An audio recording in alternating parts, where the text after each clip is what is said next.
మన దేశానికి స్వాతంత్రం వచ్చిన తర్వాత ఇంత వ్యాస్ట్ డిఫరెన్సెస్ తగ్గడం పోయి ఎందుకు పెరిగాయి?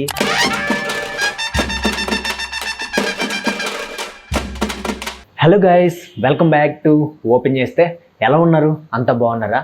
విజయ్ యాంటోనీ గారి Bhadrakali cinema, first of all ఈ సినిమా ఎలా ఉందంటే నాకైతే నచ్చింది. చాలా మంచి సినిమా, చాలా మంచి కాన్సెప్ట్, అందరూ చూడాల్సిన సినిమా. అసలు ఏంటి ఈ భద్రకాళి సినిమా? ఎలాంటి టైప్ ఆఫ్ మూవీ అంటే robin hood type of story. మన అందరికీ తెలుసు robin hood type of stories ఆ స్క్రీన్ ప్లే లో ఎలా ఉంటుందంటే ఉన్నోడి దగ్గర దోచేద్దాం, లేనోడికి పెట్టేద్దాం. ఇలాంటి కాన్సెప్ట్ తో మనం చాలా సినిమాలు చూసాము. ఇప్పుడు కాదు, ఎప్పటి నుంచో ఉన్నాయి ఇలాంటి కాన్సెప్ట్ తో ఉన్న సినిమాలు. ఎప్పుడో చిరంజీవి గారు చేసిన కొండవీటి దొంగ సినిమా దగ్గర నుంచి అంతకు ముందు కూడా ఉన్నాయి, ఎన్టీఆర్ గారి టైంలో కూడా, బట్ నాకు అంతగా పేర్లు గుర్తులేవు.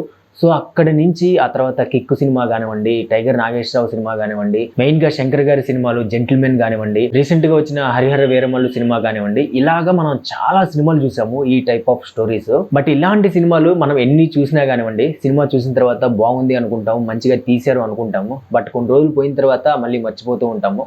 సో అలాగా మనం మర్చిపోకుండా ఎవ్రీ 10 yearsకి, ఎవ్రీ 5 yearsకి ఇలాంటి type of robin hood films వస్తూ ఉంటాయి. అలాంటి కేటగిరీకి చెందిన సినిమానే ఈ భద్రకాళి. ఇలాంటి టైప్ ఆఫ్ స్టోరీస్ మనం చాలా చూసాము. బట్ ఈ సినిమా చూస్తున్నంత సేపు నాకు ఒక సినిమా బాగా గుర్తొచ్చింది, ఆర్పి పట్నాయక్ గారి బ్రోకర్ సినిమా.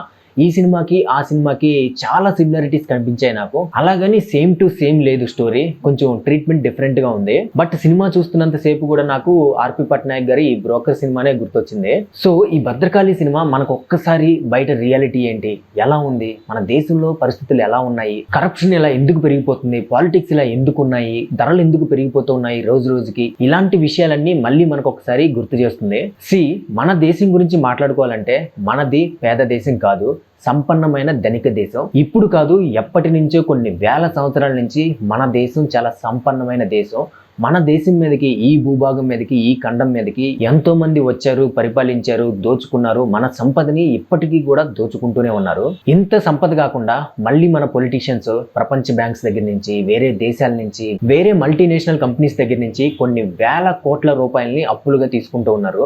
ఇంత సంపద ఉన్న ఈ దేశంలో ఇప్పటికీ కూడా ఒక పూట తిండికి గతి లేనివాడు, తన పిల్లలకి 3 పూట్ల అన్నం పెట్టలేని కట్టిక దరిద్రులు ఉన్నారు. అలాగే కొన్ని వేల లక్షల కోట్లకి అధిపతులైన రిచెస్ట్ పీపుల్ మన దేశంలో ఉన్నారు.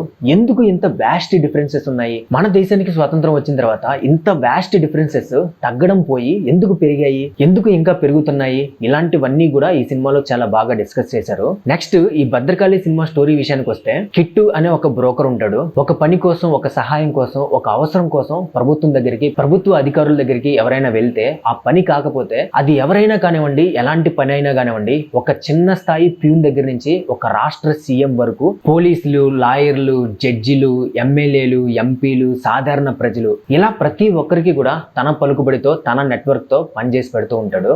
ఆ పని చేసిన దానికి తను ఒక పర్సంటేజ్ అమౌంట్ తీసుకుంటాడు వాళ్ళ దగ్గర నుంచి.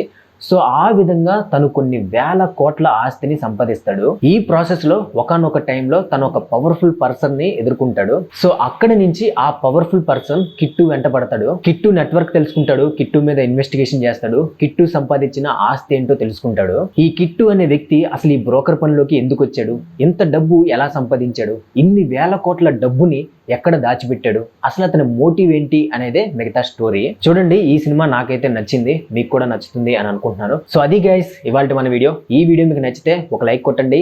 ఈ రివ్యూ మీకు జెన్యూన్ గా అనిపిస్తే పక్కనే ఉన్న హైప్ కూడా కొట్టండి. అండ్ అలాగే మన స్లోగన్ గుర్తుంది కదా, నచ్చితే మెచ్చుకుందాం, అందరితో పంచుకుందాం. So please support and subscribe to open చేస్తే. పక్కనే ఉన్న బెల్ ఐకాన్ ఒకటి మాత్రం అస్సలు మర్చిపోవద్దు. సో నెక్స్ట్ వీడియోలో మళ్ళీ కలుద్దాం. Until then take care, see you all later, bye.